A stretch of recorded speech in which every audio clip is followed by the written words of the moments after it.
Koordinačių plokštumoje sužymėti taškai A, B ir C štai tokiu būdu. Ir reikia išvardinti, kurie iš variantuose A, B, C, D taškų D koordinatės negalėtų būti štai gautos trapecijos A, B, C, D viršūnė D. Na, kad mes vaizdžiau įsivaizduotumėm, galbūt verta tiesiog sujungti taškus A, B ir C ir pažymėti visus tuos taškus ir įsivaizduoti, kaip ten tos trapecijos viršūnės ir kraštinės galėtų atrodyti. Prisiminkime trapecijos apibrėžimą. Trapecija yra keturkampis, kurios dvi kraštinės yra lygiagrečios. Turi vieną lygiagrečių kraštinių porą.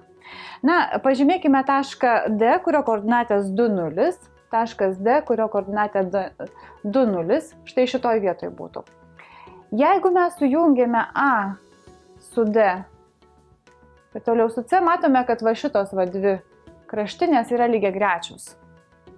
Na, mano nelanguota yra plokštuma, dėl to nelabai matosi, bet jeigu jūs pasižiūrėtumėte langeliuose, tai tikrai tai labai akivaizdu yra. Taigi taškas D gali būti. Toliau, jeigu taškas D, kurio koordinatės 2, 0 gali būti. Jeigu taškas D yra 1, 0, 1, 0 šitoj va vietoje, jeigu mes jį įmame. Jeigu mes pasižymime čia, matome, kad nerandame nei vienos poros lygiagrečių kraštinių. Ši kraštinė nėra lygiagreti šitai, ši kraštinė statmena, jinai tikrai nėra lygiagreti šitai. Tai va būtent šis taškas ir yra tas ieškomasis. Dar pabandymui galime pasižymėti, o gal net iš dar yra daugiau taškų.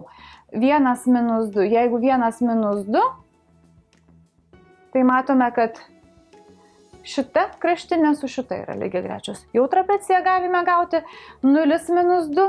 Jeigu 0, minus 2, čia pas mus turėsime. Vėlgi šita kraštinė su šita yra lygiagrečios irgi gali būti. Taigi atsakymas B.